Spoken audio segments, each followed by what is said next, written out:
Welcome back to Hannity now. My next guest, who was legally blind, said he and his service dog, Doxy, were booted from a U.S. Airways flight earlier this week because his four-legged friend would not sit still. And after other passengers protested, the flight was canceled. Now, we did reach out to U.S. Airways for a statement. This is what they told us. They said U.S. Airways transports more than 80 million customers every year and ensures that all customers, including those with disabilities, are treated with dignity and respect. We're particularly sensitive to those customers who travel with service animals, and we partner with Assistance Dogs International, ADI, an organization that trains and places assistance dogs around the world. Now, the statement goes on to read, in this instance, Mr. Rizzi became disruptive and refused to comply with crew members' instructions when the flight attendant asked him to secure his service dog. As a result of his disruptive behavior, the crew returned to the gate and removed Mr. Rizzi and his service dog from the flight. The flight eventually was canceled, and we transported Mr. Rizzi, his service dog, and the rest of our passengers on the flight to Islip, which is Islip Airport in Long Island, by bus. We apologize to the customers of the flight for the inconvenience. We are continuing to investigate the incident, and we have reached out to Mr. Rizzi several times, but he's not responded to us. Here with us now with reaction, the passenger himself, Albert Rizzi. His attorney, Lambro, is with us, and of course, Doxy, the dog. Well, first of all, it's great to see you, because I got to talk to you on the radio.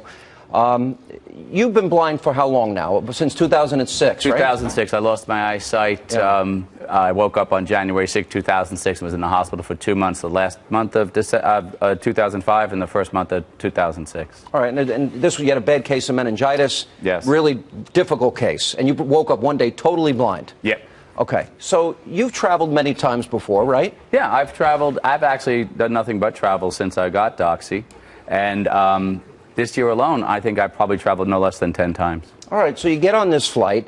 Now, I also spoke to the passenger, Mary, who was sitting next to you. Right. And a passenger who was sitting in front of you, Kurt. Yes. They said Doxy was extremely well behaved, sat under the seat. Were there any issues with Doxy? They told me no. No. As far as I was concerned, the only issue that Doxy had was he did not like to be away from me, and every time he was put in a place that was quote-unquote stowed, he wanted to sneak back over to say hi to me and be touching Daddy. And his hindquarters were back under Mary's feet, and his head was under my feet. Never once was he in the aisle. Never once was he off leash. And Mary told me she kept telling the flight attendant, it's okay, no problem at all. We're very happy here. Nothing's going on. Right. And you were in the last row? We were in the last row. It's a little puddle jumper. We were in the big banquette seat. There's 5 seats and 2 rows on either side. So I was sitting in the middle and facing down the aisle. Right. There was nothing at all of truth to what this woman purports was going on. And, you know, Mary was very generous in giving up her leg room. I mean, I don't know many people on any flight that would do that for people. Mm-hmm. And the dog was always well behaved and totally in control, like he is right now. All right, so tell me what happened. The flight attendant comes back. Walk us through what happened. We got on the plane, and right away she noticed that I came on with the dog. And I self-identify as a blind traveler and always let people know I'm traveling with my guide dog, just out of respect and out of hope that everybody will travel comfortably. And we walked to the back of the plane. She showed me to the seat, and I sat down. As I'm putting up my stuff, she said, would you be able to put the dog under a seat? And I'm like, no, I don't have a seat. So the conversation started. Mary offered her spot. The dog went under.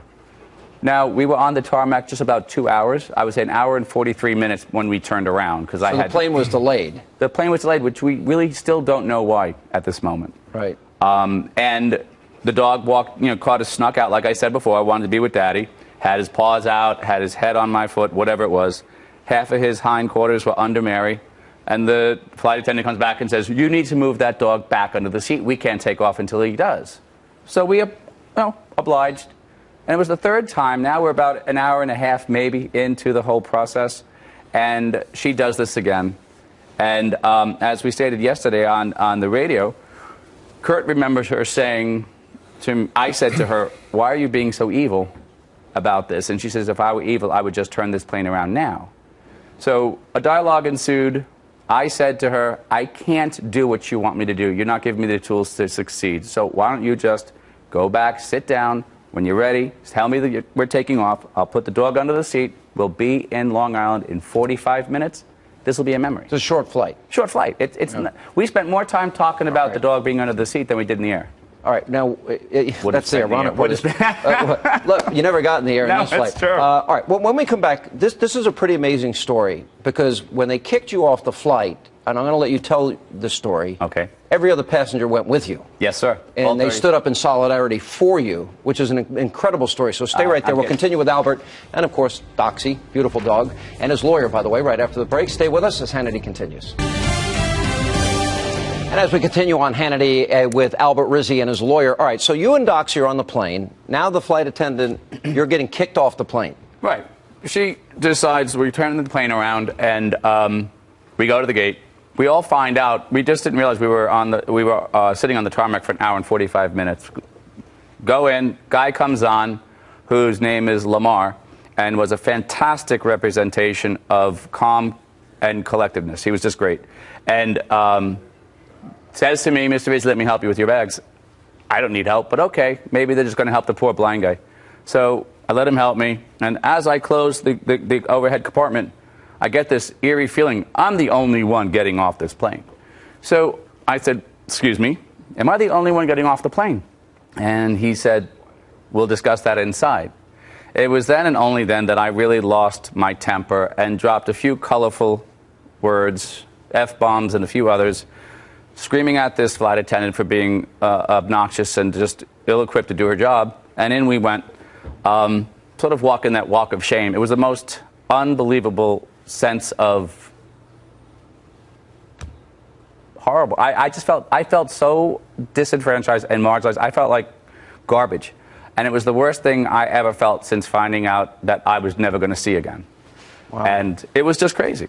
So so then you have this little confrontation, but they had decided they're kicking you off the plane by that point. All right, so this is where the story gets incredible to me. Yeah. Because everyone else on the plane stands up for you. Tell that part. Well, what happened was I'm inside wondering what's going on. So we had a different exchange going on at the exact same time that was happening on the plane. What was happening on the plane is everybody stood up and was telling the whatever management, the pilot, the flight attendant, whoever was on the plane, that this was not right, that there was nothing that they saw that could have caused her to come to that conclusion. There was no dog running down the aisle. There was no argumentative word. There was just me saying, "I can't do what you want me to do." And these people stood up. There was a gentleman on the flight named Chris, whose brother's blind, so he got real personal and involved. Mary said, "We're not going without Albert." Kurt, a few others of them. There was Pat and Barbara, everybody. She broke down in tears. And then the pilot came out and said, "We can't fly like this." Now, inside, I'm trying to figure out what's going on the plane. And Lamar and I are talking, and he says, "Mr. Rizzi, stop yelling at me. I think I understand what happened." He saw the dog was laying down calm. He saw that we were sitting down. I was having a very, very harmonious dialogue and exchange with Mary. By the way, this dog hasn't moved since you've been on this set. Yeah. No, this is what he does all the time. Yeah. When we were doing all the different interviews for TV and the news, the papers and everything, what he did here, they said, "Can you make the dog jump?" No, that's not what he's not like that. Yeah. All right, so then you're talking to Lamar and you're off the plane. Then what happens? Because this is where it gets crazy. For me personally, I was really feeling terrible.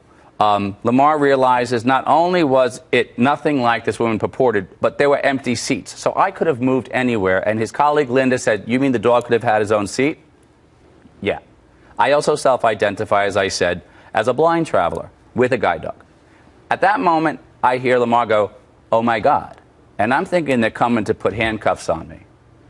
Open the door, and in comes all 35 people. Screaming, "Get my bags. If he's not on the plane, we're not going. You fire her." There's nothing that she said that's true. I'm getting chills now just thinking about that. And it's just that concentration of solidarity, that sense of humanity, is what we're lacking today. And those people gave it to me in spades. I just, I think we all can learn a lesson from this. And this is why I'm here with you today. To try, and I appreciate the opportunity to really challenge people to do the right thing, even if sometimes it's uncomfortable. Look, I mean, I'm getting chills just hearing it. It's crazy. How did that, when they all came off and they're saying, "We're not going without you"? I have no words. Unbelievable. It just, All right, I got to ask your lawyer one question. You going to sue him? We are exploring all the possibilities, and our principal objective is to make sure this doesn't happen to anyone else. And the answer is we are considering that possibility.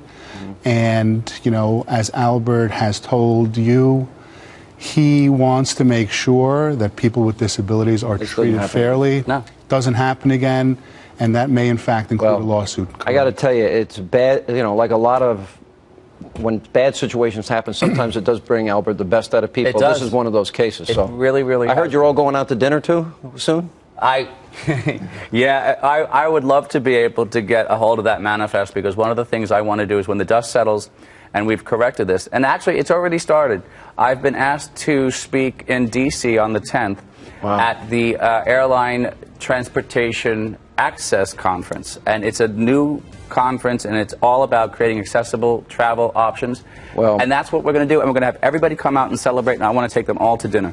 Albert, it's an honor to meet you. Doxy's a beautiful dog. I'm shaking your hand there here. There you go. Thank you. All right, my friend. God bless you. God bless you, too. Thank you. Thank you. And I Thank you, everybody. I think you're going to have a very profound impact. Thank you for being with us.